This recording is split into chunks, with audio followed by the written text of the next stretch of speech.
अस्सलाम वालेकुम सामीन। हम आज के वॉइस ऑफ इंडस टीवी के साथ प्रोग्राम में शामिल हैं। ये हमारा सिलसिला है बैठक सिलसिले की ये दूसरी कड़ी है और इसमें हम आपको रंगों से मुतारिफ कराने के लिए जा रहे हैं। रंगों की बड़ी अजीब कायनात है। एक्चुअली कायनात रंगों के साथ बड़ी हम आहंग है। कोसो कज़ा से लेकर आसमान से लेकर धरती तक, जमीन तक रंग ही रंग है, आर्ट ही आर्ट है, फन ही फन है। रंगों से एक रंग उठा लें, एक तिर्ज उठा लें, तो रंगों की एक छोटी सी कायनात अलग से जुड़कर बन जाती है, जो अपने अंदर बड़ी वुसअत रखती है। बजाय तो वो छोटी है, लेकिन वो अपने अंदर बड़ी वुसअत रखती है। ये छोटी सी कायनात खुद शाइस्ता है, खुद शाइस्ता मोमिन है। हमारे आज के बैठक की मेहमान, हम उन्हें उनके रंगों समेत खुशामदीद कहते हैं। अस्सलाम वालेकुम। वालेकुम अस्सलाम सिद्रा, बहुत शुक्रिया। बहुत आपने खूबसूरती से मेरा तारुफ कराया। इस खूबसूरती की आप हकदार हैं। बहुत शुक्रिया। अच्छा, जिंदगी को अगर वहां से जाकर पकड़ें जहां पर शाइस्ता छोटी सी बच्ची थी और उन्होंने उम्र के किसी हिस्से में पेंसिल से कोई स्केच बनाया होगा या कागज पर कोई रंग फेंका होगा, क्या वक्त था वो जब रंगों से या स्केच से या पेंसिल से दोस्ती हुई? सिद्रा, बड़े मजे की बात है कि सब मुसव्विर यही कहते हैं कि हमने बहुत छोटी उम्र से हमें शौक था। जिस भी आप फनकार से पूछो वो यही कहेगा। लेकिन मेरा जो ताल्लुक है, जब मैं बिल्कुल छोटी थी, मतलब 4-5 साल की, जब बच्चा ड्राइंग शुरू करता है, तो उस वक्त मुझे बिल्कुल जहन में नहीं है कि मैंने कभी ड्राइंग या कलर को बरताओ। अच्छा, अच्छा। दूसरे बच्चे ड्राइंग कर रहे होते थे तो मैं इंस्पायर होती थी, मुझे मजा आता था देखने में। हाँ। मैंने जो अपनी जिंदगी का पहला स्केच किया था, उस वक्त मैं थी 13 साल की। ठीक है। और मैं थी क्लास 8 में। तो 13 साल भी इतनी बड़ी उम्र नहीं होती, बड़ी छोटी उम्र होती है। बड़ी उम्र नहीं होती, लेकिन वो बिल्कुल एक जो बचपन वाला एक शौक होता है ना, बहुत छोटी उम्र का, वो नहीं हुआ। अच्छा। तो हुआ ये कि मुझे करते थे चेहरे इंस्पायर हमेशा। अच्छा अच्छा, सही। तो तुमको याद होगा, पता नहीं तुम्हारे बचपन में ऐसा होता था, यानी हमारे बचपन में ना पोस्ट कार्ड मिलते थे। हाँ हाँ, बिल्कुल। इंडियन हीरोइंस के। अच्छा, जब ईद आती थी ना, तो खास तौर पे वो बहुत मिलते थे। हाँ। तो वो मैं जमा करती थी, या फिर अखबार के तराशे, सही। जो खूबसूरत मॉडल्स वगैरह जो होती थी ना, उनकी तस्वीरें मैं जमा करती। तो जो फेस में हमेशा इंस्पायर किया, तो जो पहला स्केच मैंने बनाया था ना, वो एक इंडियन अदाकारा का था। अच्छा। और वो मैंने अपनी डायरी के सफ़े पे बनाया था। वाह। और जिससे मेरी टीचर के हाथ लग गई थी वो डायरी। और फिर उनका रिमार्क ये मिला था कि मैं तो तुम्हें बहुत संजीदा, बहुत बुर्दबार और बहुत अच्छी समझती थी, तुमने क्या किया है। तो वो जो है, मुझे बड़ी हैरत हुई, धचका लगा था। लेकिन उसके बाद से मैंने उस चीज को छोड़ा नहीं। वो स्केच पहली बार मैंने पेंसिल से लाई थी और फेस बनाया था, और वो बहुत अच्छा बना था, जैसा मुझे याद है ना, हल्का फुल्का। तो वो उसके बाद सिलसिला शुरू हुआ स्केचेस बनाने का, वो आज तक जारी है। और मजे की बात ये है कि मैंने अपनी जिंदगी में स्केचेस के अलावा, जिसको कहना चाहिए कि कुछ नहीं बनाया। तो वाकई कुछ नहीं बनाया। अब बहुत कम चीजें मैंने उसके अलावा, हाँ, प्रैक्टिस के लिए बहुत वगैरह की, स्टिल लाइफ और हर चीज की, लेकिन वो जो एक चेहरों से मेरा एक बचपन से एक जुनून था ना चेहरे बनाने का, वो ही मुझे आर्ट की तरफ लेके आया, और वो ही अब तक कायम है। अच्छा, चेहरों में ऐसी क्या मतलब होता है कि जैसे काफी आर्टिस्ट होते हैं जो कुदरत भी पेंट करते हैं, फितरत पेंट करते हैं, लेकिन चेहरों में ऐसी क्या होती है, क्या ऐसी राज की बात होती है, ऐसी खासियत होती है जिसकी तरफ आप अट्रैक्ट हो जाते हैं? देखो हम वो चीज कोई भी फनकार हो, चाहे वो लिखारी हो, चाहे वो मुसव्विर हो, मैं इन दोनों को कभी अलग नहीं करती। हम इंस्पायर होते हैं जो चीजें हमें अपने अतराफ खूबसूरत नजर आती हैं, या हमें कोई पेनफुल कोई चीज हमें इंस्पायर करती है। जब हम एक खास स्टेज पे चले जाते हैं तो फिर तो वो हमारी चीजों को ज्यादा मुशाहिदा करने लगते हैं ना, तो वो फिर हमारी वो बदल जाती है। पता नहीं पर क्या कहना चाहिए हमारे कि हमें क्या बनाना है या हमें क्या लिखना है, हमें किस बात पे लिखना है, तो हमारा बदल जाता है। लेकिन जो इब्तिदाई चीज हमें इंस्पायर करती है वो ब्यूटी करती है। अब जो लोग गांव देहात में रहते हैं, नेचुरल लाइफ से जो बहुत करीब होते हैं ना, वो करते हैं नेचर पेंट, वो करते हैं पहाड़, दरिया, पौधे, वो ये सब पेंट करते हैं। लेकिन हम जो शहरी लोग हैं ना, बदकिस्मती से हमारे अतराफ नेचर नहीं है। हमारे अतराफ कहाँ है नेचर, तुम मुझे बताओ। हाँ, नहीं है, नहीं। हम रहते हैं एक ईंटों का जंगल है जिसमें हम रहते हैं। तो हमारे अतराफ जो चीज हमें इंस्पायर कर सकती है वो फेसेस कर सकते हैं, चाहे वो किसी बच्चे का फेस हो, चाहे वो किसी बूढ़े का फेस हो, चाहे वो क्या कहना चाहिए कोई खूबसूरत लड़की का फेस हो, तो हमें इंस्पायर करता है चेहरा। या फिर एक कदीम जो इमारतें हमारी कराची में मौजूद है ना, पुराने बिल्डिंग्स वगैरह, वो हैं। ये दो चीजें हैं जो कराची वालों के पास ऐसी हैं जो उनको इंस्पायर करती हैं। अच्छा, तो तीसरा समंदर भी तो है। हाँ, समंदर भी है, लेकिन मुझे नहीं, हाँ समंदर भी बहुत से मुसव्विरों ने कश्तियाँ और समंदर जो है बहुत ज्यादा पेंट किया है कराची में। तीसरी चीज यही है। लेकिन मुझे कभी समंदर ने इतना, शायद मैंने उस पर इतना फोकस नहीं किया। मुझे जो सबसे ज्यादा इंस्पायर किया वो फोकस नहीं किया। और इसकी एक और सबसे बड़ी वजह ये भी थी कि बचपन में मेरे घर आते थे डाइजेस्ट आते थे ना सारे, जैसे सबरंग डाइजेस्ट हुआ, सबरंग ही था, तो मैं तो पता ही है कि मेरे वालिद एडिटर थे अनवर शऊर साहब हैं आपके वालिद साहब जी। हाँ बिल्कुल। तो वो सबरंग के एडिटोरियल में शामिल थे। तो शकील आदिलजादा के बाद मेरे वालिद मुदीर थे।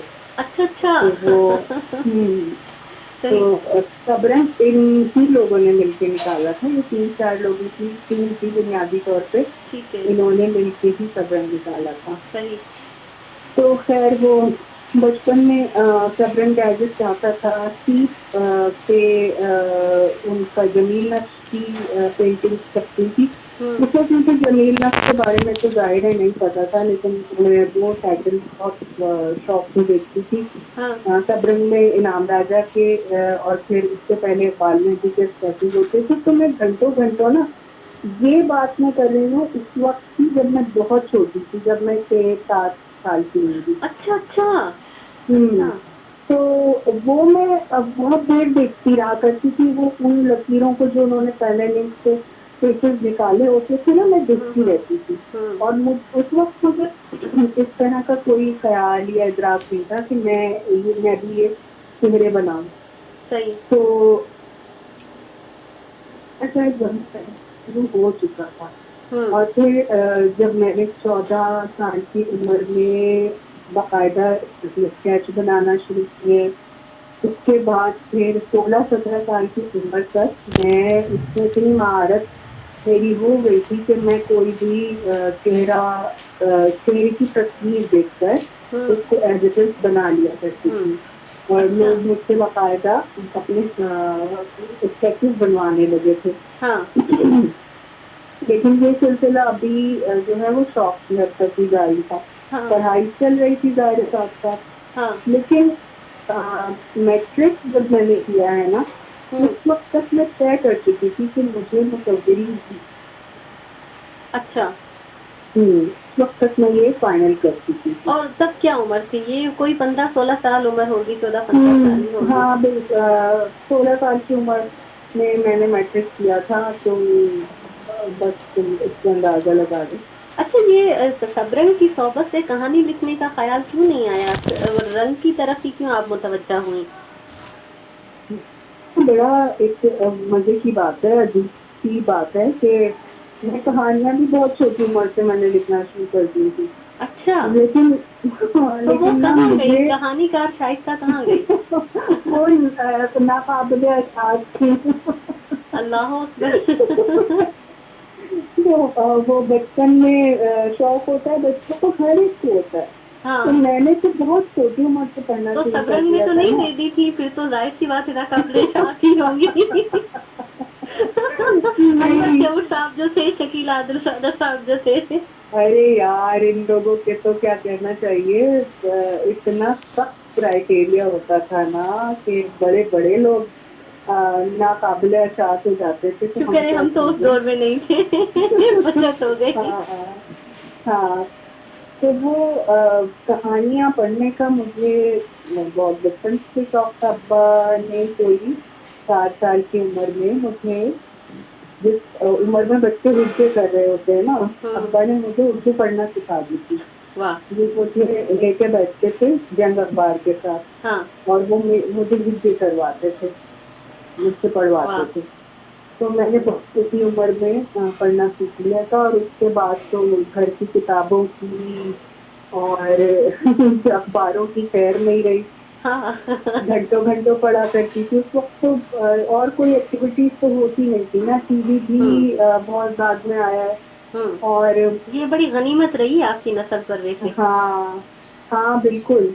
बड़ी गनीमत रही है। तो तुम अब्बा के टेबल से मुतवजा, कुछ नहीं मिलता था ना, तो अब्बा की टेबल से कदम से मुतवजा उठा के पढ़ा करती थी। हम्म, तो तरबियत वहाँ से भी शुरू हो गई थी, इसलिए कि तो मुतवजे बड़ी सख्त और एडिटेड कटर होते थे किस्म ना। की तरबियत थी।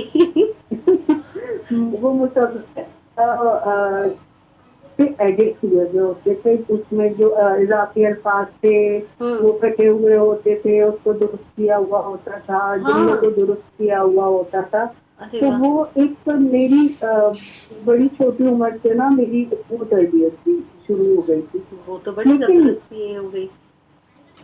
हाँ, लेकिन बस इत्तेफाक है कि लिखा बहुत, कहीं सपने को नहीं दिया, बहुत ज्यादा कहीं सपने को नहीं दिया। और एक आध कहानी मैंने जिन रिसालों में देखी ना, वहाँ नहीं सकी, वो उनके म्यार के हिसाब से जो थी, वो शायद उनके सरों से गुजर गई होगी। हाँ, मैं भी यही कहने वाली थी। तो वो ज्यादा जो एक जुनून था ना, वो मुसव्वरी की तरफ ही ले आया। हाँ, तो फिर ये मतलब रेला मुसव्वरी की तरफ ही चला गया, और फिर वो पलट के हाँ कहानी की बिल्कुल, तरफ नहीं आया। नहीं पलट के कहानी की तरफ अब आया है। अब अच्छा। इस तरह आया है कि मेरा इरादा तो था कि मैं अपनी याददाश्त पे लिखूंगी सारी। लेकिन अभी 1-1.5 साल पहले हुआ ये कि एक पेज है फेसबुक पे, literary forum of north America. अच्छा। तो उन्होंने अब्बा का महीना मनाया था। वहाँ उन्होंने मुझसे रिक्वेस्ट की कि आप अपनी कुछ याददाश्त से ना अनवर शौक के हवाले से तहरीर करें। सही। तो वो मैंने अपने बचपन की याददाश्त से पहले ही लिखी हुई थी, उसको ही मैंने इकट्ठा करके उनके लिए एक पूरी तहरीर बाकायदा लिखी, जिसमें हवाला मेरे अब्बा ही थे, और वो 5 सत्रों की बड़ी तवील तहरीर थी। अब वो जब लिटरेरी फोरम पर छपना शुरू हुई ना, मतलब पोस्ट होना शुरू हुई, तो वहाँ के जो कारी हैं वो आम कारी नहीं है। ये सारा बड़ा हमारा जो लिटरेचर का हल्का है ना, वो है। तो वो, और फिर दूसरा उसमें हवाला अब्बा का भी बन जाता था लोगों की दिलचस्पी के लिए। तो वो बड़े बड़े लोगों ने पढ़ा, और वो इतना ज्यादा लोगों ने उसको हौसला अफजाई की कि वो फिर अब्बा के कान तक पहुंची। मतलब मैंने उनको नहीं बताया कि मैंने इस तरह की तहरीर लिखी है आपके बारे में। अच्छा, उनको नहीं बताया। नहीं, तो फिर वो जब लोगों के थ्रू अब्बा तक पहुंची ना, तो अब्बा ने मुझसे कहा कि मुझे पढ़वाओ। जब मैंने अब्बा को पढ़वाई तो जिंदगी में पहली बार अब्बा ने मेरी लिखने की बहुत ज्यादा हौसला अफजाई की। अच्छा। और फिर उन्होंने बैठ के खुद बाकायदा उसकी पूरी एडिटिंग की, उसमें से मुझे बताया कि यहाँ तुमने ये वाला वाकया जो है या ये हवाला जो है गलत है। उन्होंने पूरा मतलब उसको दोबारा से देखा और फिर उन्होंने खुद उसको 2-3 मैगजीन में भेजा छपने के लिए। तो वहाँ से फिर मुझे लगा और बहुत सारे लोगों ने मुझे कहा भी कि तुमको लिखना चाहिए, नसर की तरफ आना चाहिए। मैं अभी तक इस मामले में बहुत संजीदा नहीं हूँ, लेकिन ये है कि मैं लिखूंगी, मतलब मेरा इरादा है। क्योंकि ये भी एक रास्ता है और मेरे ख्याल से एक फनकार के अंदर फन की बड़ी गहरी वुसअत होती है। मतलब कोई उसका एक नहीं होता हैंड कि इस तरफ जाए या उस तरफ जाए। अगर वो आर्टिस्ट है, अगर वो मुसव्वरी करता है तो गालिबन शायद वो लिख भी सकता हो। अब जो लिखता है वो मुसव्वरी नहीं कर सकता, ये ना कहिएगा। जो लिखता है हम जैसा वो मुसव्वरी नहीं कर सकता।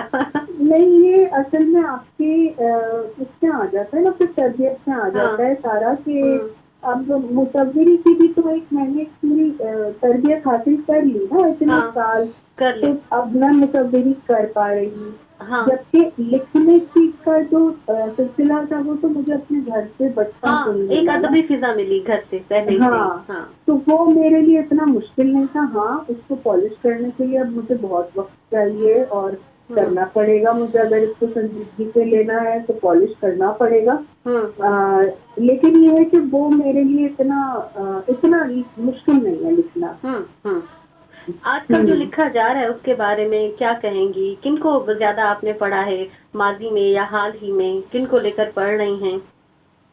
यार अगर सच कहूँ ना तो मैंने क्लासिक ही ज्यादा पढ़ा है। जो मौजूदा लिखने वाले हैं उनको बहुत ज्यादा नहीं पढ़ा। और फेसबुक पे जो चीजें छपती रहती हैं और जो चीजें लोग हमारे, तो अभी तो ये हो गया ना कि आप एक पत्थर उठाए तो एक शायर निकल आएगा और एक मुसन्निफ निकल आएगा। अभी तो जिसको देखो वो चाहता है कि मैं लिखूं। और वो लिखता भी है। जो कुछ आपके जहन में होता है, एक आपको ऐसा मीडियम मिल गया है ना कि आप आराम से अपनी चीज तो अच्छी हो चाहे बुरी हो, कोई उसको कंसेंट करे चाहे कुछ करे, आप उसे डाल सकते हैं। तो इस वक्त जो कुछ भी लिखा जा रहा है वो बगैर तरबियत से लिखा जा रहा है। और अफसोस की बात यह है कि लोगों ने लिटरेचर को पढ़ा हुआ भी नहीं है बहुत ज्यादा। तो जो बहुत अच्छे पाए के लिखने वाले जो अपने काम और नाम की वजह से मशहूर हो गए, मैं उनका भी लिखा हुआ पढ़ती हूँ ना, तो मुझे बस थोड़ा सा अफसोस होता है कि हमारे बाद की नस्ल के, मैं अपनी एज ग्रुप के हवाले से बात नहीं कर रही, जो मैच्योर लिखने वाले हैं उनकी बात नहीं कर रही, मैं उसके बाद जो अब लोग आ रहे हैं उनके बारे में बात कर रही हूँ। जैसे कि आप किसी इदारे में अपनी कोई तहरीर भेजते थे तो वहाँ पे उसकी काट छाट होती थी पूरी, उसकी तराश खराश होती थी, तो वो आपकी तरबियत होती थी। सही। और फिर आप पढ़ते थे, बहुत ज्यादा पहले पढ़ा जाता था, तो वो तरबियत अब रही नहीं है। सही। तो इसलिए अच्छे लिखने वाले जो हैं वो पहले भी कम थे और अभी भी आगे भी फ्यूचर में वो कम ही होंगे। इसमें तरक्की चाहे वो कोई भी फन हो, तरक्की वही शख्स करता है जो अपनी चीजों को रद्द करता रहे और दूसरी चीजों से सीखता रहे, दूसरों के तजुर्बात से फायदा उठाता रहे और उसको नॉलेज रहे कि कहाँ क्या हो रहा है, किस तरह लिखा जा रहा है। तो ये चीजें अहम चीजें हैं हर फन में, चाहे वो मुसव्वरी हो, चाहे वो शायरी हो, चाहे वो नस्र हो। सही, चाहे जो भी फन हो। लेकिन देखिए तस्वीर को जूं का तू उतार लेना भी तो बड़ी महारत है ना, कि अगर आपने चेहरा देखा, आपने तासुरात देखे तो आपने वो उतार लिया। अच्छा मुझे एक मजे की बात बताएं, किस किस्म के चेहरे अट्रैक्ट करते हैं पेंट करने के लिए? यार ये तो बड़ी ब्यूटी का जो कॉन्सेप्ट है ना हमारे यहाँ, हमारे यहाँ तो एक बच्चे का चेहरा भी खूबसूरत है और एक बूढ़े का झुर्रियों भरा चेहरा भी खूबसूरत है। एक आर्टिस्ट के लिए, इसलिए कि उसमें उसे जो जिंदगी की एक पूरे तजर्बात, एक शख्स की एक पूरी जिंदगी उसकी झुर्रियों में नजर आ रही होती है। तो ब्यूटी का कॉन्सेप्ट जो है ना, वो आर्ट में आके थोड़ा सा अलग हो जाता है। वहाँ एक हसीन औरत का चेहरा या एक जवान मर्द का चेहरा ही खूबसूरत नहीं होता, एक बूढ़े का चेहरा भी खूबसूरत हो सकता है। सही, जो फिक्री होता है। ये ब्यूटी का कॉन्सेप्ट चेंज हो जाता है। रोते धोते चेहरे अच्छे लगते हैं? रोते धोते चेहरे, यार रोना धोना तो किसी को भी अच्छा नहीं लगता। और कोई रोना धोना चाहता भी नहीं है। लेकिन जिंदगी की हकीकतें तो यही है, रुलाती भी है इंसान को और हंसाती भी है। किस किस्म के चेहरे अच्छे लगते हैं? चेहरे मुझे तो वैसे शुरू में तो खूबसूरत औरतों के चेहरे पसंद थे। और औरत का चेहरा मुझे हमेशा से बहुत इंस्पायर करता था। मर्दों से अच्छा। हाँ, औरत का चेहरा। मर्दों के चेहरे मैंने नहीं बनाए बहुत ज्यादा, तो उससे मेरी इतनी प्रैक्टिस भी नहीं है। लेकिन यह है कि औरत का चेहरा मुझे क्यों इंस्पायर करता था, इसकी ताबीर या इसकी कोई वजह मेरे पास नहीं है। अच्छा। मेरे ख्याल से वो मुझे औरत के अंदर एक जिंदा ब्यूटी नजर आती थी, जो मतलब सांस लेती हुई जो खूबसूरती है ना, वो नजर आती थी। जबकि मुझे फूल पौधे दरख्त इनमें जिंदा हुस्न नजर नहीं आता था। तो इसलिए मुझे औरत के चेहरों ने ही सबसे ज्यादा इंस्पायर किया। उसके बाद मुझे जिन चेहरों ने इंस्पायर किया वो बूढ़े चेहरे थे, जिनके अंदर जिंदगी का सारा जो अर्थ होता है वो उनकी झुर्रियों में आ जाता है, उनकी आंखों की पिलाहट में आ जाता है।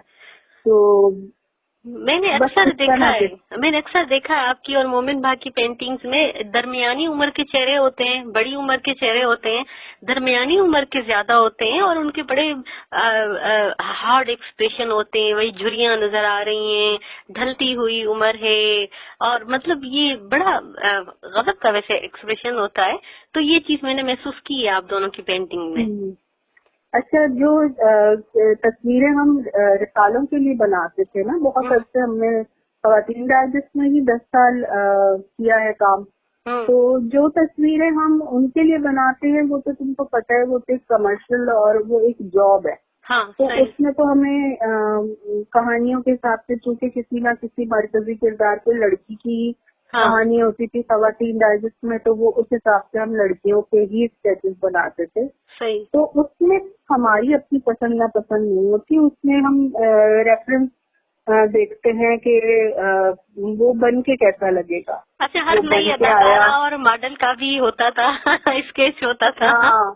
हाँ, इसलिए कि वो रेफरेंसेस ही हमें उठाने पड़ते थे ना, तस्वीरें उठानी पड़ती थी कहीं ना कहीं से। तो वो इन्हीं लोगों की होती थी तस्वीरें ज्यादातर। मैं तुमको बता रही थी कि रिसाले में डाइजेस्ट में इलस्ट्रेशन कैसे शुरू की। तो इकबाल में भी क्या हम लोग करते थे सस्पेंस की इलस्ट्रेशन। अब मैं उसका भी थोड़ी तफसील बता दूं कि मैं इकबाल में भी क्या जब गई सीखने, तो उनका स्टूडियो था और हम लोग कोई उनके पास 18-20 स्टूडेंट हुआ करते थे उस वक्त, जिनमें से हम 4 लड़कियां थी और बाकी लड़के थे। वहाँ पे सिखाने का तरीका ये था कि वो उनके यहाँ ही जो काम हो रहा होता था ना, जो पेंटिंग्स बन रही होती थी या जो रिसालों के स्केचेस बन रहे होते थे, हमसे उनसे ही काम करवाया जाता था और उससे हमारा हाथ आहिस्ता आहिस्ता साफ होता जाता था, पेनिंग हो या पेंटिंग हो। मतलब हम इकबाल मेहंदी के लिए ही काम करते थे और उसके बाद फिर वो फाइनल टचेस जो होते थे वो इकबाल मेहंदी करते थे और इस तरह होता था काम। तो वहाँ पे फिर मैंने सस्पेंस के लिए इलस्ट्रेशन की, तब मुझे इलस्ट्रेशन का थोड़ा सा ना आइडिया हो गया। उसके बाद फिर जब मैंने इकबाल मेहंदी के यहाँ से छोड़ा तो मैंने जॉब की अपने दोशीज़ा में। अच्छा, दोशीज़ा डाइजेस्ट सही। ये कब का सीमा वक्त था? गजल, ये 92। ठीक है। सीमा गजल और मुस्तफा हाशमी जो आजकल ड्रामा राइटर हैं, और ये लोग थे वहाँ पे। सीमा गजल एडिटर थी, मुस्तफा भाई भी एडिटर थे, और दानिश बेरी, बड़े मतलब वहाँ भी बड़े नाम थे, रियाज मिर्जा वगैरह। वहीं पे मेरी मुठभेड़ हुई मोमिन साहब से, तो वहाँ हुआ ये था कि जब मैं वहाँ स्केचेस कर रही थी ना, तो मैं जो स्केच बनाती थी ना, तो किसी ना किसी का कमेंट आता था कि यार मोमिन करता था काम को, मोमिन करता था पैनलिंग। तो मुझे बड़ा ही आग लगती थी कि यार ये मोमिन है कौन जो छोड़ चुका है, यहाँ से जा चुका है, लेकिन अब मेरी जान नहीं छोड़ रहा। तो वो ना एक क्यूरियोसिटी पैदा हो गई कि यार ये मोमिन है कौन आखिर। उनके जो पुराने स्केचेस जो उन्होंने किए हुए थे दोशीजा में, वो भी देखे मैंने, इंस्पायर हुई मैं। फिर ये एक दिन ना वहाँ ऑफिस आ गए। अच्छा। इत्तेफाक से और इत्तेफाक से हमारी मुलाकात हुई। फिर इत्तेफाक से उन्होंने जो है मेरे घर रिश्ता भेज दिया। अच्छा, एकदम से रिश्ता भेज दिया? मतलब क्या वो मुतासर हुए आपकी किसी चीज से? कैसे हुआ? अचानक ही बस उन्होंने रिश्ता भेज दिया? ये कोई दोस्ती वोस्ती हुई, बातचीत हुई? नहीं, कुछ दोस्ती वोस्ती कोई ऐसी लंबी कहानी हुई नहीं। बस इन्होंने रिश्ता भिजवा दिया, अपनी बहन को भिजवाया। और वो फिर इत्तेफाक से मेरे अम्मी अब्बू ने ब्याह कर दिया। वाह जी। अच्छा, मोमिन भाई और आपकी उम्र में फर्क है थोड़ा सा, मुझे ऐसा लगता है। हाँ, काफी फर्क है। ठीक है। तो फिर शादी हो गई? फिर 6 महीने के अंदर। हाँ, जबकि मेरा तो कोई उस वक्त का तो कोई इरादा ही नहीं था ना। माइंड मेरा, मैं यूनिवर्सिटी में पढ़ रही थी, मेरा ऑनर्स चल रहा था, और इधर मैं जॉब कर रही थी, और फिर मेरी अपनी क्या कहना चाहिए, एक पूरी दिमाग में एक पूरी सोच बनी हुई थी कि फ्यूचर में लेके जाना है इसको, मुसव्विरी को आगे। सही। लेकिन जब आया तो फिर मैंने ये सोचा कि यार शादी करनी तो है। आज से ही तो 2 साल बाद 4 साल बाद शादी करनी तो है। तो एक ऐसे शख्स से अगर ताल्लुक बन रहा है जो मैं मुसव्विरी के हवाले से भी, मुझे वहाँ कोई रोक टोक नहीं होगी क्योंकि वो खुद मुसव्विर है। सही।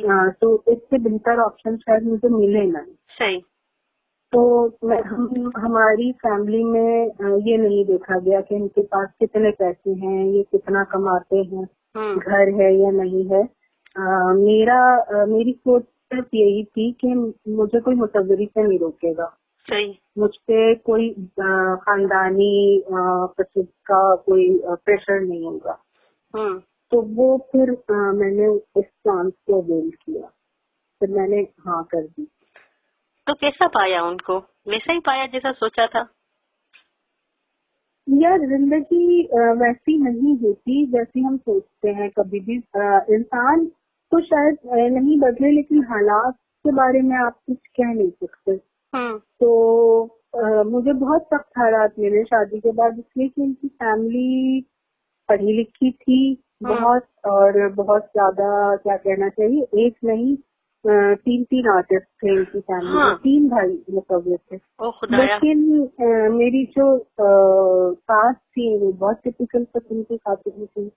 इनकी फैमिली पठान फैमिली थी, हमारी फैमिली से बहुत मुश्किल। अच्छा। तो इनकी बहनें पढ़ी लिखी, तो रिवायात इनके यहाँ थी जिसमें इनकी बहनें पढ़ी लिखी थी। बिल्कुल पढ़ी लिखी थी, इनके सब बहन भाई पढ़े लिखे। इनका ब्रॉटअप कराची में ही हुआ था। लेकिन बहरहाल वो जो बॉक्स का एक कॉन्सेप्ट है ना, वो तो था इनके घर में कि तो आई है तो वो घर की पूरी जिम्मेदारियां उठाएगी, सारे काम काज करेगी। तो वो मेरे लिए थोड़ा सा तकलीफ का बायस बना था शुरू में। मैं पढ़ने लिखने वाली लड़की, मैंने तो कभी मुझे धनिया पुदीना नहीं पता था कि धनिया कौन सा होता है, पुदीना कौन सा होता है। फिर तो बहुत कुछ पता लग गया होगा। शुरू में बड़ी मुश्किलात थी, बहुत हाँ। फिर बच्चे हो गए तो उनकी जिम्मेदारियां, तो वो जो मेरा एक आर्टिस्ट बनने का और मुसव्विरी करते रहने का एक ख्याल था, तसव्वुर था, ख्वाब था, वो तातुल में चला गया, यूं कह लो। इसलिए कि बच्चों के साथ तो आप कर ही नहीं सकते, मुश्किल होता है। मुश्किल होता है। दो तकलीफों को एक जगह उठा के चलना। हाँ, बच्चे भी ज़ाहिर एक के बाद एक, फिर 3 बच्चे 2-3 साल के वक्त से हो गए, तो वो फिर तो क्या, चाहे किसी भी फील्ड में हो औरत, जब औलाद हो जाए ना, जब बच्चे हो जाए, तो फिर उसकी अव्वलीन जो प्रायोरिटी होती है वो घर हो जाता है ना। बिल्कुल। फिर उसकी उसका फन या उसकी जो भी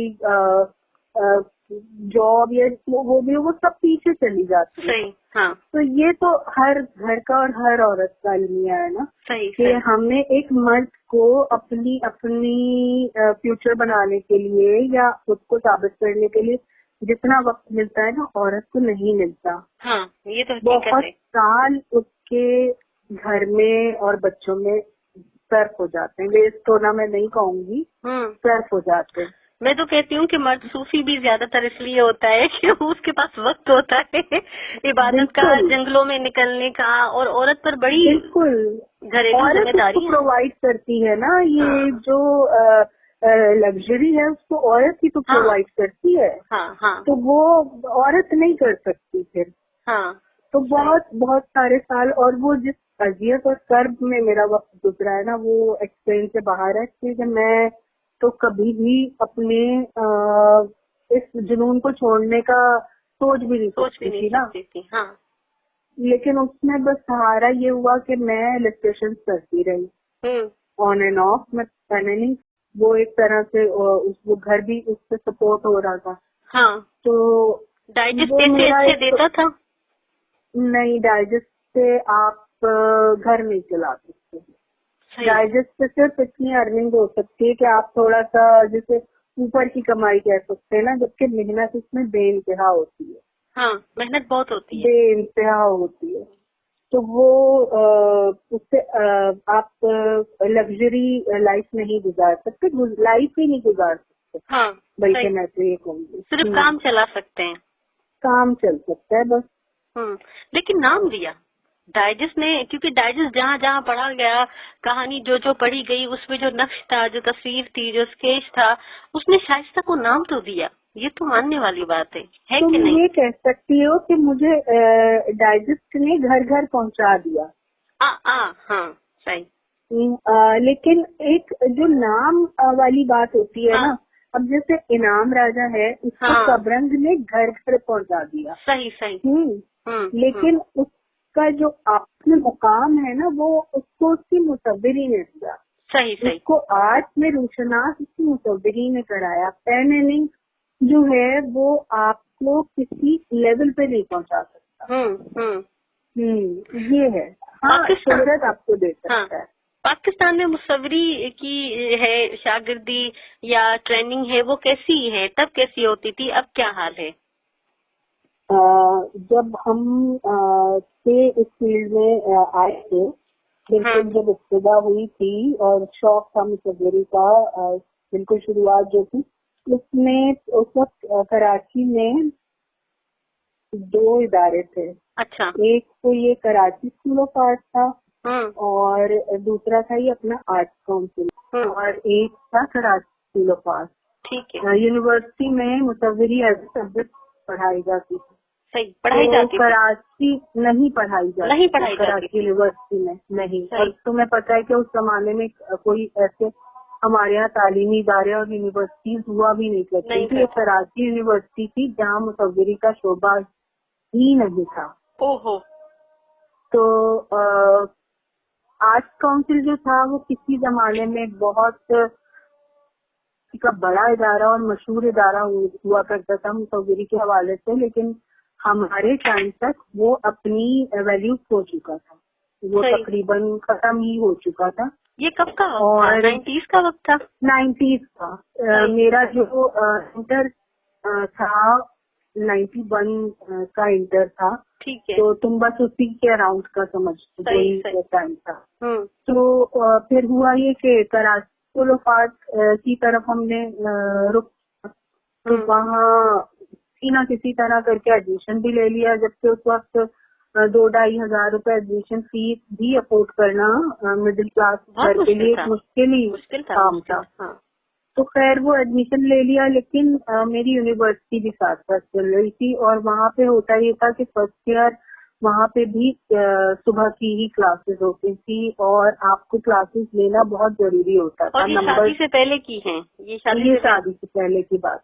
ठीक है। तो वो मेरा उसको मैं कंटिन्यू नहीं रख सकती, या तो मैं यूनिवर्सिटी कंटिन्यू रख सकती थी या कराची स्कूल ऑफ आर्ट, तो वो मैंने छोड़ दिया। सही। अच्छा, उससे पहले मैं इकबाल म्यूजिक 2 साल पहले नहीं सीख चुकी थी, और ये समझो उस दौरान की बात है जब मैं दोशीजा जाने लगी थी काम करने के लिए। तो उसी दौरान फिर मोमिन का रिश्ता आया, और फिर शादी हो गई, तो वो तो फिर पूरी लाइफ ही बदल गई। कितना अच्छा तो ये रहा तातुल, ये मतलब इससे दूरी काम से? आर्ट से मैं दूरी इसलिए नहीं कहूंगी कि मैं मुस्तकिल पेंटिंग करती रही, लेकिन वो जो मैं इकबाल में भी क्या माहौल देख के थी, पेंटिंग्स होती थी, बड़ी बड़ी एग्जीबिशंस होती थी, वो दुनिया ही अलग थी ना। तो वो दुनिया बिल्कुल छूट गई थी, वो बिल्कुल खत्म हो गया था, और ऐसा लगता था जैसे मैं उस तरीके से दोबारा लौट नहीं सकूंगी, इसलिए कि मोमिन भी जो थे वो कमर्शियल ही काम करते थे, वो पेंटिंग नहीं करते थे। वो उस वक्त आंख मिचोली जो बच्चों का रिसाला होता था उसमें नौकरी करते थे, और उसके बाद फिर उन्होंने तकदीर उम्मत ज्वाइन कर लिया था। तो वो भी कमर्शियल काम ही करते थे ना, वो पेंटिंग नहीं करते थे। और मेरे जो जहन में एक मुस्तकबिल था ना, वो मुसव्विरी के हवाले से था। तो मैं इनको थोड़े थोड़े दिन बाद पिंच करती थी कि आप पेंटिंग्स करें, गैलरीज में दें काम, और इस तरफ आए ना। तो ये मेरा जो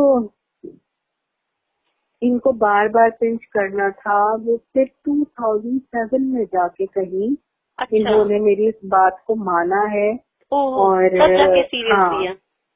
तब जाके इन्होंने ये मुसव्विरी की तरफ आए हैं। और फिर हमने कैनवस उठाया, पेंटिंग्स की, और गैलरीज में हमने 2007 में देना शुरू की। ठीक है। तो उसके बाद तो फिर जब गैलरी में आप एंटर हो गए और वहाँ पे आपका काम लोगों ने पसंद किया, तो फिर तो सब चीजें पीछे चली गई ना। वो वहाँ आपको पैसे भी ज्यादा मिलते थे, अच्छा अमाउंट मिलता था, पेंटिंग सेल होती थी, फिर पेंटिंग का अपना एक मतलब आप एक लेवल पे आ गए थे ना कि आप बाकायदा। और फिर आपके काम की इंफरादियत भी तो है ना, एक वो जो मुगलिया चेहरे, और ये बड़ी, क्योंकि इंफरादी तौर पे तो बहुत कम काम हो रहा है। वैसे तो आप बना लेते हैं, एक जैसी पेंटिंग्स आपको मिल जाती हैं, लेकिन आपकी पेंटिंग्स देख के बंदा दूर से कह सकता है ये शाइस्ता की बनाई हुई होंगी।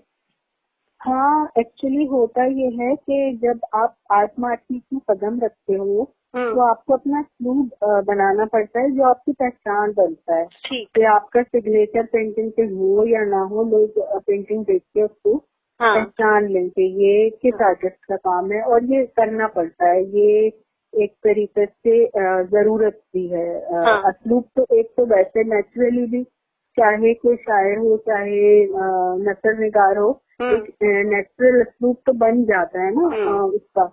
लेकिन मुसव्विरी में ये चीज मजबूरी बन जाती है अपनी पहचान बनाने के लिए। तो यहाँ पे जैसे अगर अब आपका दिल भी चाह रहा है ना कि आप कुछ स्टिल लाइफ पेंट करो, या कोई लैंडस्केप पेंट करो, या पोर्ट्रेट बनाओ, तो वो आप इस तरह नहीं बना सकते। आपको देखना पड़ता है कि मार्केट क्या डिमांड कर रही है।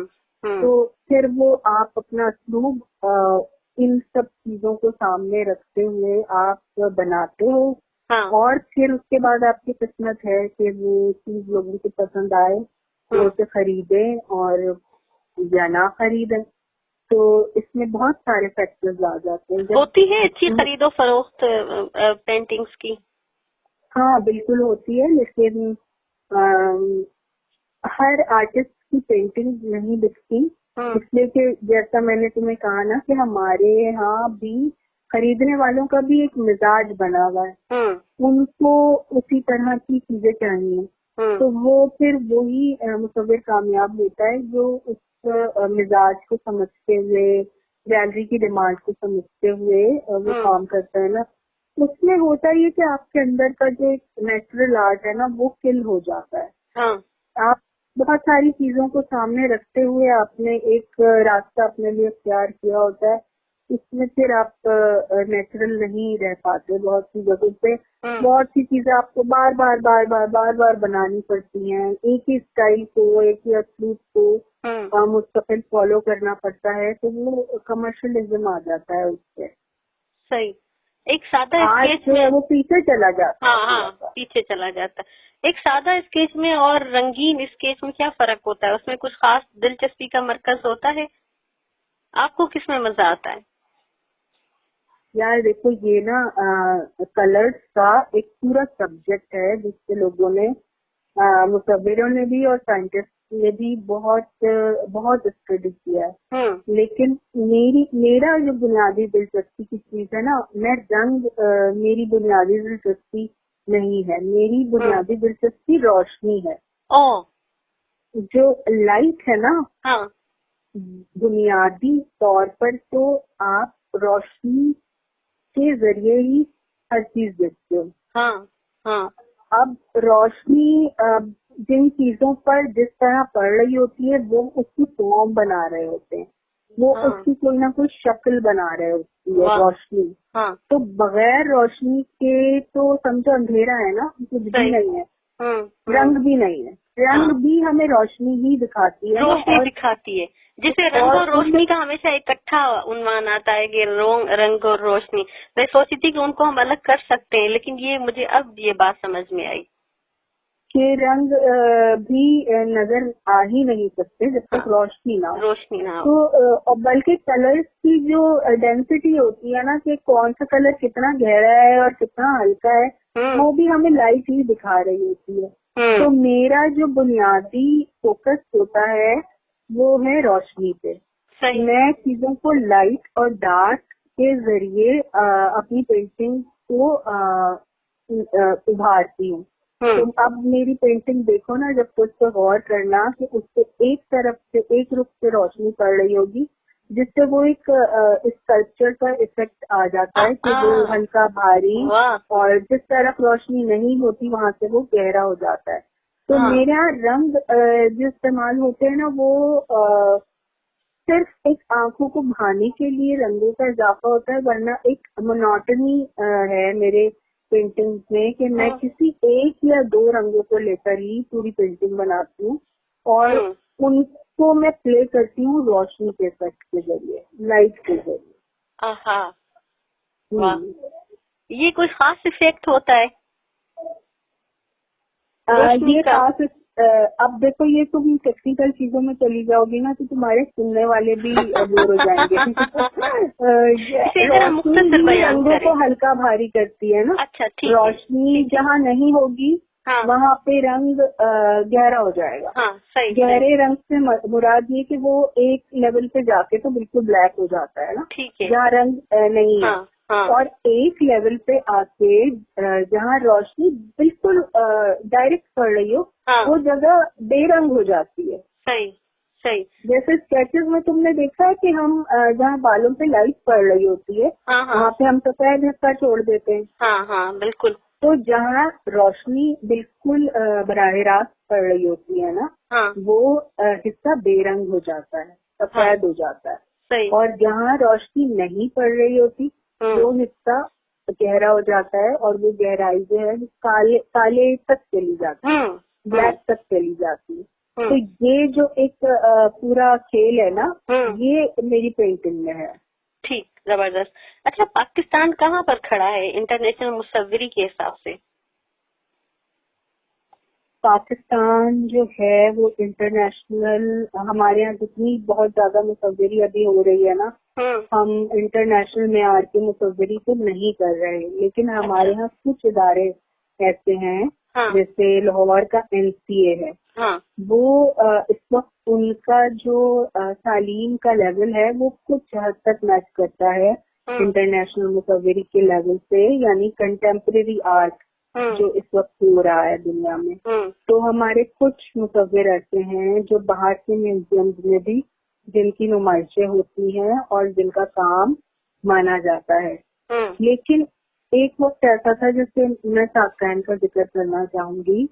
साकैन थे, ये 50 की बात है, 57 में साकैन ने बाकायदा मुसव्विरी की अपनी पहली एग्जीबिशन की थी। वो वक्त ऐसा था कि, और पाकिस्तान उस वक्त बड़ा एक लिबरल किस्म का उसका इमेज था दुनिया में, ये वाला इमेज नहीं था जो अब है हमारा। तो साकैन को और उस जमाने के हमारे जितने भी मुसव्विर थे ना, बहुत कम थे, उंगलियों पे हम गिन सकते हैं, उन सबको इंटरनेशनल लेवल पे माना गया। और साकैन को तो वहाँ पे पेरिस में रहे वो जाके काफी अर्से, और वो टाइम ऐसा था कि हमारा आज तो जो 50 का दौर था ना हमारा, उसको जो पाकिस्तान का एक इमेज दुनिया में था, वो एक डिफरेंट इमेज था, वो एक बड़ा लिबरल सा कंट्री था उस वक्त पाकिस्तान। तो उस वक्त के हमारे जितना काम हो रहा था ना मॉडर्न आर्ट में, उसको वैल्यू मिल रही थी बाहर के ममालिक में। 7 साल पेरिस में रहकर आए और उन्होंने वहाँ पे बड़े कामियों, जो एक बड़ा मशहूर राइटर था, उसकी अल्बर्ट कामियो, बिल्कुल उसकी किताब के इलस्ट्रेशन साकैन ने की थी। तो उस जो बड़ी बहुत सारी दुनिया के मुसव्विरों में से साकैन को चुना गया था वो काम करने के लिए। तो उस वक्त पाकिस्तान का लेवल कुछ और था। लेकिन फिर उसके बाद जो एक लंबा दौर आया जिसमें हम दहशतगर्दी की तरफ चले गए और कुछ सियासी वजूहात, फिर हमारी अंदरूनी दहशतगर्दी, तो हम उसमें आर्ट में बहुत पीछे चले गए। हम उसमें फिर इंटरनेशनल लेवल हमारा नहीं रहा आर्ट के हवाले से। लेकिन इस वक्त जो है फिर पाकिस्तानी आर्ट सर उठा रहा है और बहुत सारे हमारे मुसव्विर ऐसे हैं जिन्हें इंटरनेशनल मुसव्विर हम कह सकते हैं जो काम कर रहे हैं, बहुत अच्छा काम कर रहे हैं। तो इसका मतलब फ्यूचर का अंदाजा लगाया जा सकता है कि ये हमारा आर्ट अच्छे की तरफ जा रहा है? अच्छी की तरफ जा रहा है, लेकिन वो सब डिपेंड करता है कि मुल्की हालात पे भी डिपेंड करता है ना, कि अब जो हमारे यहाँ आने वाले हालात होंगे वो कैसे होंगे, उस पर डिपेंड करता है। तस्वीर हमारे यहाँ गवर्नमेंट की तरफ से तो आर्ट को कभी सपोर्ट नहीं किया, गवर्नमेंट ने तो बहुत सारी चीजों को नहीं किया, कभी भी नहीं मिली, और वो कर भी नहीं सकती। वो तो बुनियादी जो जरूरियात हैं उनको ही पूरा कर ले तो बड़ी बात है, वो तो उनको भी पूरा नहीं कर पा रहे, तो अदब को और आर्ट को सपोर्ट करना तो बहुत दूर की बात। हाँ, बिल्कुल बिल्कुल।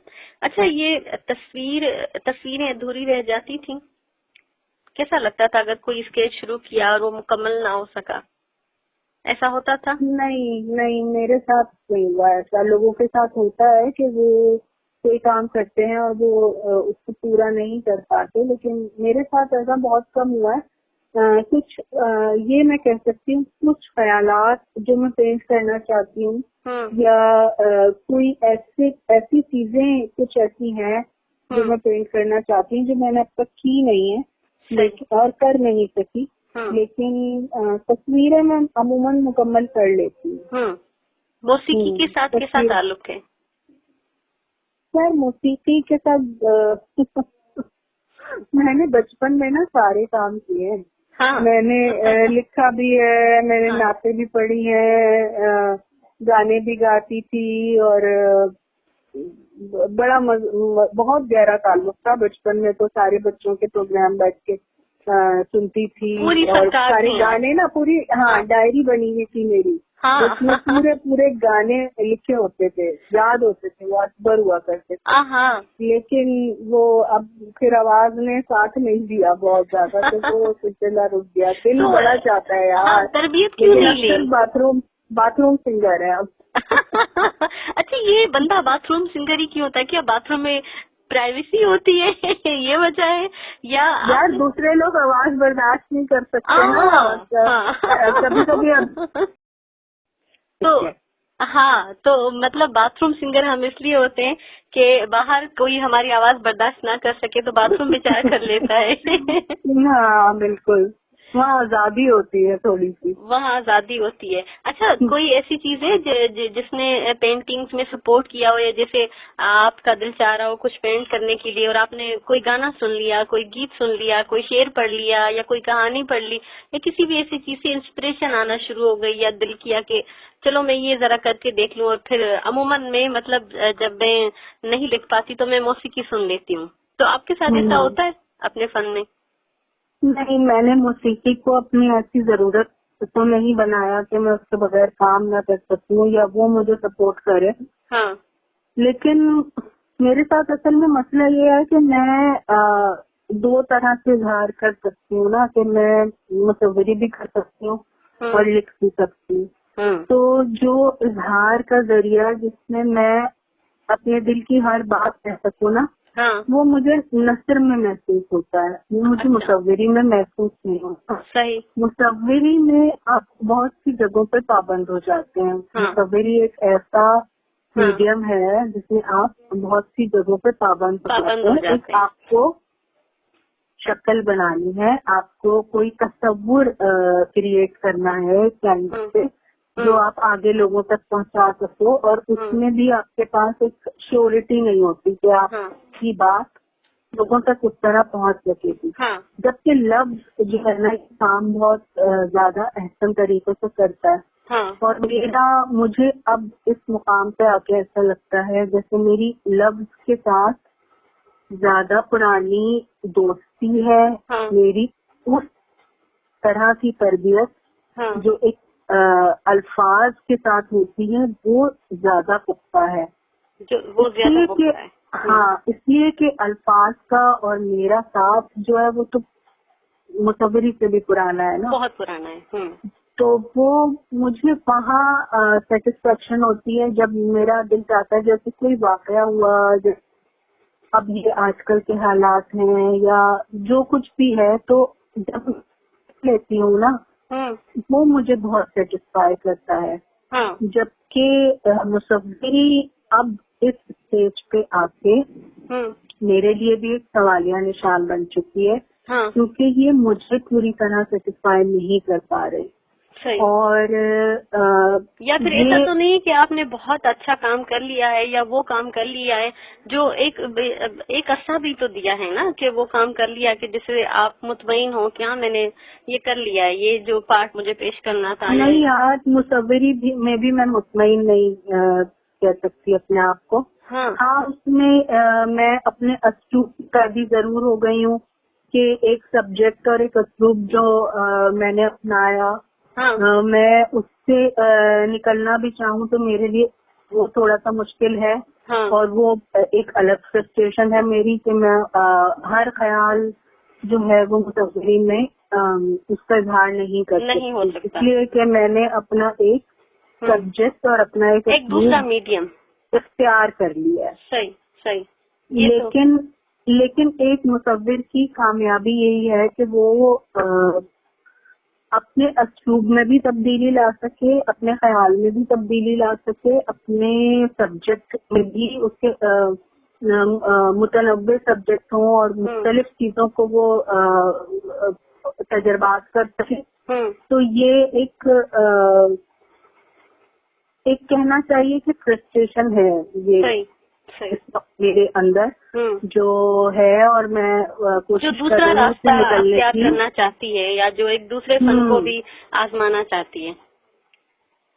मुसव्विरी में ही अगर देखा जाए ना, कि मैं अगर अपने ख्याल पूरी तरह पेंट करना चाहूँ तो वो उसके लिए मुझे अभी बहुत तैयारी की जरूरत है। और वो उसमें मैं अभी कामयाब नहीं हो पा रही, मैं अपने अस्लूब से निकल नहीं पा रही। तो ये होता है, हर एक के साथ होता है, हर मुसव्विर के साथ होता है। लेकिन कोशिश जब इंसान करता रहता है ना, तो रास्ते भी निकलते रहते हैं। मोहब्बत क्या है? मोहब्बत धोखा है। धोखा है मोहब्बत, यार देखो, दुनिया में अगर कोई रिश्ता है ना, तो वो सिर्फ माँ और औलाद का रिश्ता है। और वो भी सिर्फ माँ के हवाले से। अच्छा, औलाद जो है बिल्कुल है। उसके अलावा कोई रिश्ता है ही नहीं। उसके अलावा सारे रिश्ते जो हैं वो दुनियावी रिश्ते हैं। और औलाद भी उस गहराई के साथ माँ या बाप मोहब्बत नहीं कर सकती जिससे माँ या बाप करते हैं। इसलिए कि ये लोग हमारे बच्चे जो है वो हमारे जिस्म का, हमारी जात का हिस्सा होते हैं ना। इंसान अगर किसी से मोहब्बत करता है तो वो सिर्फ उसकी अपनी इज्जत होती है। तो इस धोखे में रहते हैं कि हमें किसी से मोहब्बत हो गई है, तो दरअसल हम अपनी जात की ही तकमील कर रहे होते हैं। हमारे अंदर कहीं कोई कमी जो होती है वो हमें उस दूसरे शख्स में नजर आ रही होती है, वो दूसरा शख्स हमें कहीं से मुकम्मल कर रहा होता है। अच्छा, ये एक चोरी है कि हम अपना बेटर हाफ ढूंढते हैं। ये एक चोरी भी है किसी साइंटिस्ट की शायद, या किसी दानिश्वर की, कि हम अपना बेटर हाफ ढूंढते हैं। हम अधूरे हैं और हमारा आधा हिस्सा किसी और में रख दिया गया है। तो मुझे बिल्कुल, ये मेरा तो खैर ये अपना एक जाती तजुर्बा कह लूँ इसको। तो मैंने इस तरह की थ्योरी पढ़ी नहीं है, लेकिन ये मुझे ऐसा लगता है। मैं नहीं समझती कि मोहब्बत कोई हकीकत रखती है। मोहब्बत एक इल्यूजन ही होता है। लेकिन फिर बहुत साल जब आप किसी के साथ गुजार लेते हो और वो आपकी जिंदगी का एक ऐसा हिस्सा बन जाता है जो जिसको हदफ नहीं किया जा सकता, तो फिर वो एक नेचुरल रिश्ता पैदा हो जाता है, नेचुरल ताल्लुक पैदा हो जाता है। अच्छा, तख्लीक बहुत अलग चीज होती है। तख्लीक के साथ हम किनार होते हुए बंदा खुद अपने तख्लीककार की तरफ जाता है, रुजू करता है, या उसके साथ कोई आपकी हमआहंगी महसूस होती है? मैं तो समझती हूँ कि तख्लीककार जितने भी हैं वो जितना खुदा से करीब हो सकते हैं ना, एक आम इंसान नहीं हो सकता। इसलिए कि हम उस कष्ट से गुजरते हैं, हम उस अजियत से गुजरते हैं, हम उस हसासियत से गुजरते हैं। तो हम जितना बनाने वाले के या कुदरत के करीब हो सकते हैं, वो एक आम इंसान नहीं होता। तकलीफ का ज्यादा करीब होता है। जिंदगी से कभी दिल भरा, कभी थकन हुई कि यार बस बहुत हो गया, या दिल नहीं जिंदगी से दिल भर चुका है मेरा। मुझे मुझे जिंदा रहने में या मजीद जिंदगी की कोई हवस नहीं है।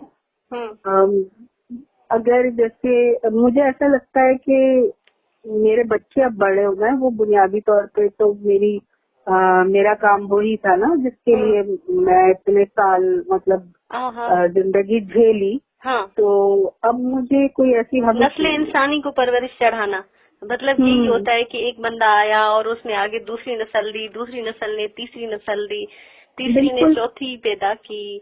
तो ये बिल्कुल ये तो बिल्कुल ये तो फितरी चीज है ना। और बका भी है एक तरह से, हमारी नौ की बका भी इसी में कि हमें उसको आगे बढ़ाना, इसी तरीके से आगे बढ़ाना। तो वो जिंदगी की हवस, मुझे ऐसा लगता है मैं अपने हिस्से का काम कर चुकी हूँ बच्चों के हवाले से। और कोई तकलीफी काम करूँ या ना करूँ उससे कोई फर्क नहीं पड़ता। तो इसलिए मेरी तो बस अब मुझे कोई ऐसी ख्वाहिश नहीं है। मौत कैसी लगती है? मौत के बारे में क्या ख्याल है? उसको सोचती है कभी?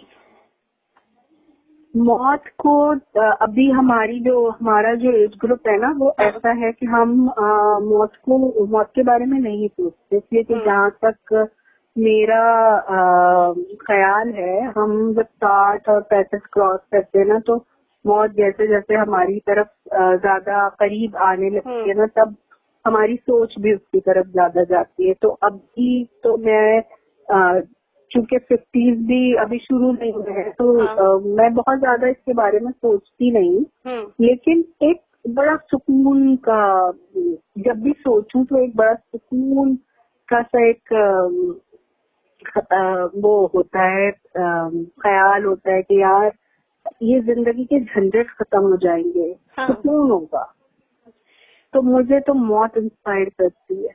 इंस्पायर करती है ये, क्योंकि ये इंतकाल है और ये जैसे एक ट्रांसमीटर दूसरे में ट्रांसफर हो रहा हो, या क्यूरियोसिटी होती है कि क्या होती होगी जिंदगी। नहीं, बस मुझे ये पता है एक सुकूत है, एक सुकूत का नाम मौत है। हाँ बिल्कुल, क्यूरियोसिटी है, ना कोई डर है। बस एक सुकूत है, बाद सब कुछ खत्म, सब कुछ खाली, खामोशी। तो मेरा तो ये मानना है, और सूफीज़्म जो है ना मुझे इंस्पायर ज्यादा करता है।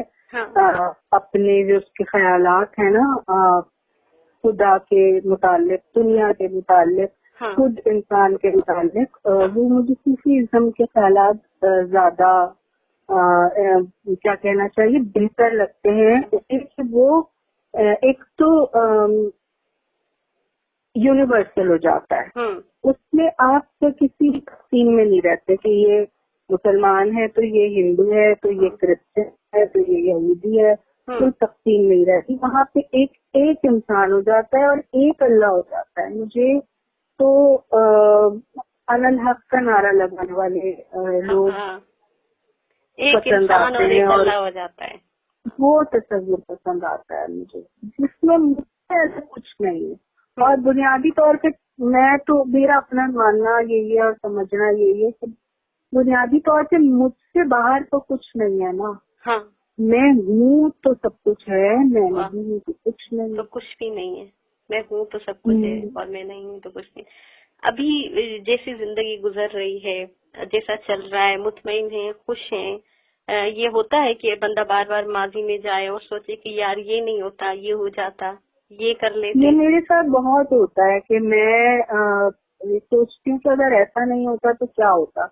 हम ज्यादातर यही तो अच्छा ही सोच रहे होते हैं ना कि यार अगर ऐसा ना, यार मैंने शादी ना की होती, मैं 6 साल और इंतजार कर लेती, यार मेरा मास्टर्स कंप्लीट हो जाता। करने का इरादा था कोई चक्कर वक्कर चलाने का। मोहब्बत हो गई थी ना जब तो शादी करी। हाँ, लेकिन बड़ी जल्दी हो गई और बड़े सुथरे तरीके से हो गई। मतलब ना कोई चक्कर चला, ना कोई अफेयर लंबा हुआ, ना कोई बातें शातें हुई, ना कोई डर डरावा। असल में मोमेंट्स आपको जल्दी बहुत थी ना। हाँ। तो मोहब्बत का पता कितना कर दिया उन्होंने शादी करके। गोल्डन पीरियड होता है। वो तो शादी से पहले का पीरियड होता है ना, असल तो होता ही वही है। वो गोल्डन पीरियड होता है, उसको एंजॉय करना चाहिए। शादी के बाद सब कुछ फुसफुसा हो जाता है, फिर कोई अट्रैक्शन नहीं रहती। फिर एक सब किस्म की जिंदगी, हकीकी जिंदगी आपके सामने होती है। तो वो बहुत सारी चीजें वैसी नहीं रहती और रहनी भी नहीं चाहिए ना। जिंदगी बदलती रहती है और जिंदगी के बदलने में ही जिंदगी है। जिंदगी के बदलने में ही जिंदगी है। वाह।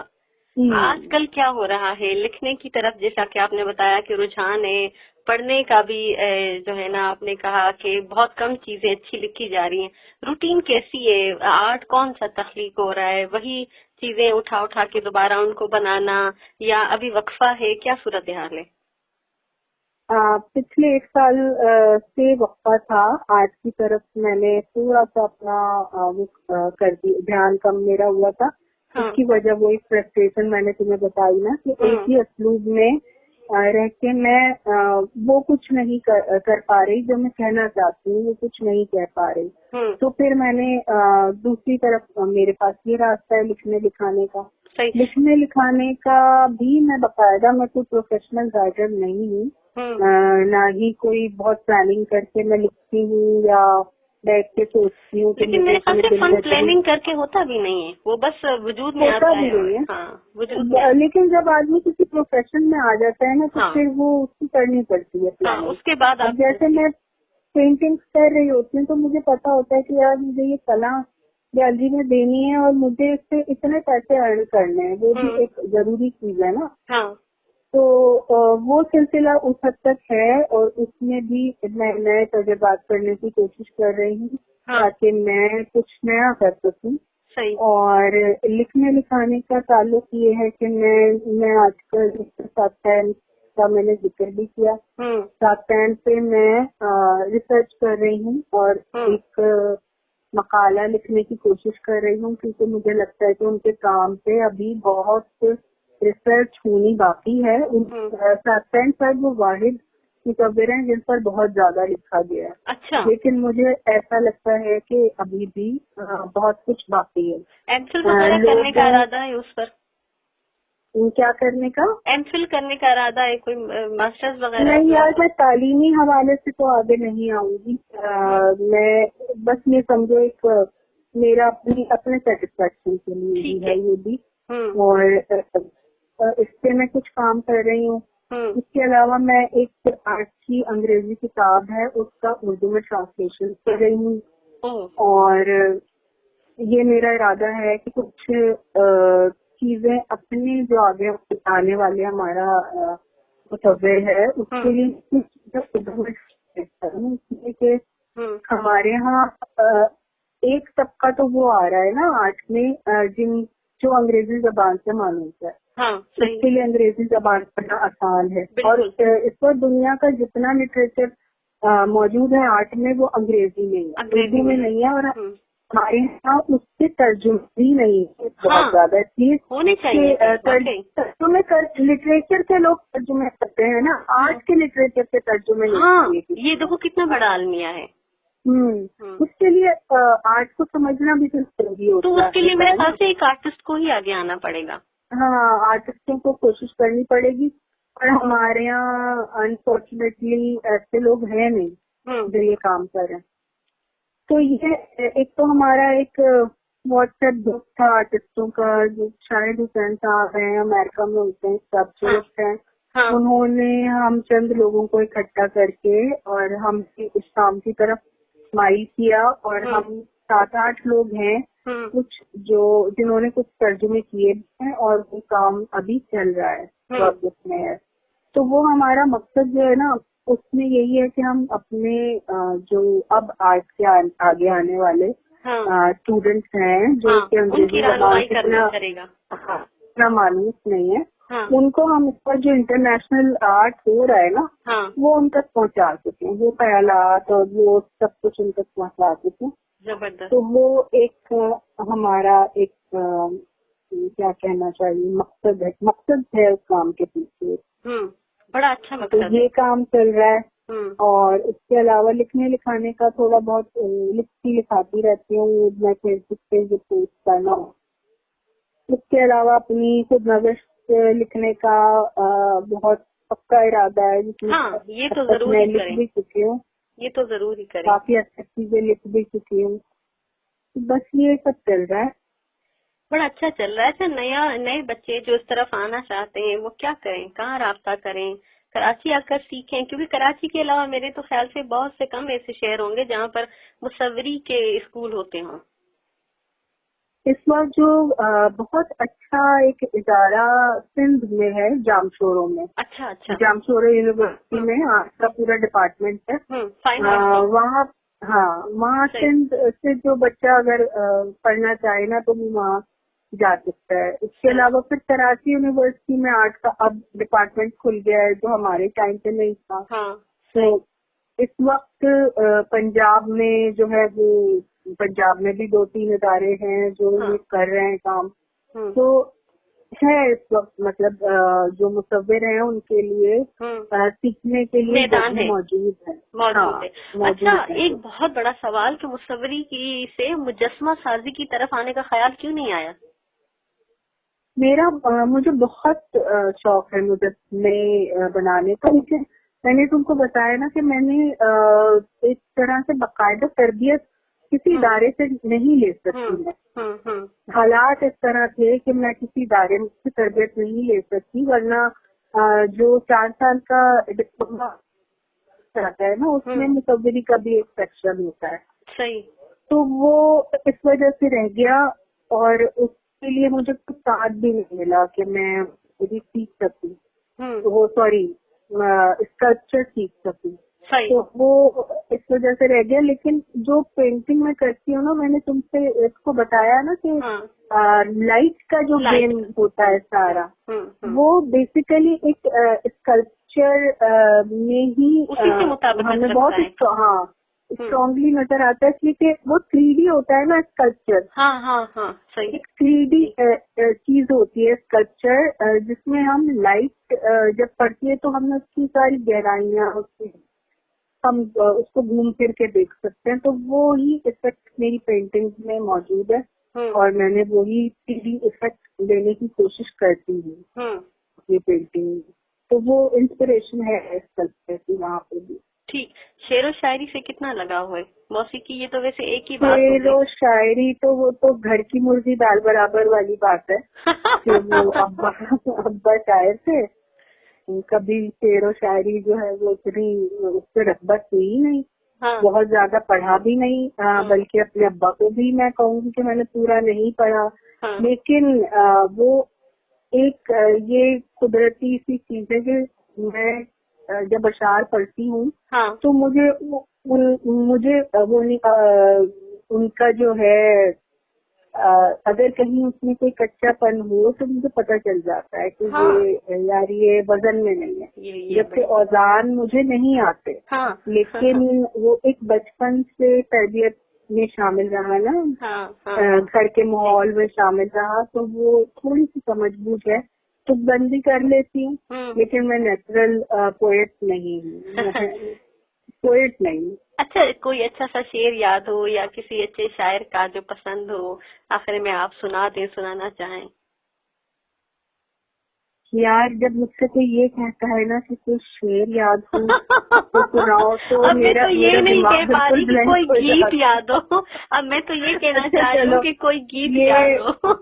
मेरे अब्बा का ही शेर है, और क्योंकि इसमें मुसव्विरी के हवाले से भी जैसे बात की गई है, सिर्फ उसके होंठ कागज पर बना देता हूँ मैं, सिर्फ उसके होंठ कागज पर बना देता हूँ मैं, खुद बना लेती है होठों पर हंसी अपनी जगह। खुद बना लेती है होठों पर हंसी अपनी जगह। ये हमारे वालिद का बहुत मशहूर शेर है, और एक उनका जो उनकी पहचान बन गया है, अच्छा खासा बैठे बैठे गुम हो जाता हूँ, अब मैं अक्सर मैं नहीं रहता तुम हो जाता हूँ। बहुत अच्छे। आपसे बात करके इतना मजा आया है, दिल और कर रहा है कि बात को आप तवील तक कहते जाएं, लेकिन ये ट्रांसलेशन हमें इजाजत नहीं दे रही। तो लेकिन बात करके बहुत मजा आया, रंगों की बहुत ज्यादा बातें हुई। मुझे भी बहुत मजा आया, और अभी भी ऐसा लग रहा है कि बहुत ज्यादा बातें अभी रहती हैं, अभी होनी चाहिए। इंशाल्लाह होंगी। हम फिर कभी दूसरी नशिस्त रखेंगे, और उसमें कुछ ऐसी बातें होंगी जो अभी हम नहीं कर सके, जो अभी नहीं पूछ सके, और उसके लिए अच्छा अब दोबारा इंटरव्यू होगा एक राइटर शाइस्ता से, ठीक है? अभी हमने एक मुस्तवर शाइस्ता से बात की है, अब मैं इंतजार करूंगी कि मैं आपकी ऑटोबायोग्राफी या जो भी आप लिखना चाह रही हैं वो पढ़ने के बाद वो इंशाल्लाह आएगी, और उसके बाद हम दूसरी नशिस्त डालेंगे एक राइटर शाइस्ता के साथ। इंशाल्लाह। अपना बहुत ख्याल रखिएगा, बहुत मीठी आवाज है, अपना ख्याल रखना, और कोशिश करूंगी। आपका हुक्म है, काम कर रही हो। ये जरूर कहना चाहूंगी कि ये जो अब हमारा फ्यूचर जा रहा है ना, वो इस तरह के ऑडियोज की तरफ लेके जा रहा है, और तुमने अभी जिस दौर में ये काम शुरू किया है, ये बहुत अच्छा तुमने काम शुरू किया है, और इसको कंटिन्यू रखो। बहुत शुक्रिया। ये क्योंकि ये हमारा नेटवर्क का ये आजाद हो रहा है ना, तो इसलिए इसको भी थोड़ा सा वो आजमाना चाहिए, इस पर भी आना चाहिए, चीजें आनी चाहिए, तारुफात आने चाहिए, मुलाकातें होनी चाहिए। और इस सिलसिले में अगर किसी से तुम्हें कांटेक्ट करवाना हो या कोई बात करनी, तो मैं हाजिर हूँ। मैं बहुत बड़ी, ये मेरी खुशनसीबी है। मैं आपको जरूर रहमत दूंगी। अपना बहुत ख्याल रखिएगा। सिंध के लिए कोई पैगाम देना चाहें, सिंधी अदब के लिए, सिंधी अदीब के लिए, या किसी अदीब के लिए, किसी नए मुसव्विर के लिए? नए मुसव्विरों के लिए मैं यही कहूंगी कि मुसव्विरी को का अगर शौक है तो इस तरफ जरूर आए, और इंटरनेशनल अगर कुछ करना चाहते हैं तो इंटरनेशनल मुसव्विरी पे नजर होनी बहुत जरूरी है। आपको पता होना चाहिए कि इंटरनेशनली हम क्या काम हो रहा है, इस वक्त मुसव्विरी में क्या काम हो रहा है और हम क्या कर सकते हैं। ठीक ठीक। सिंध के लिए और सिंधियों के लिए, सिंधी राइटर्स के लिए, सिंधी मुसव्विरों के लिए मेरा सलाम है। ये हमारी धरती है और बहुत मीठी जबान है सिंधी, और सिंधी में हमें बहुत अच्छे अच्छे नाटक दिए हैं, बल्कि हमें मुसव्विर भी अच्छे दिए हैं। तो मैं उनका शुक्रिया अदा करना चाहती हूँ और उनका सलाम करना चाहती हूँ। आप खुद भी सिंधी हैं क्योंकि आप सिंध में रहती हैं। बिल्कुल बिल्कुल। तो अब हम शाइस्ता सिंधी से इजाजत लेते हैं, और बहुत शुक्रिया कि आप बैठक में आई। बहुत शुक्रिया। अल्लाह आपको सलामत रखे। अल्लाह की अमान।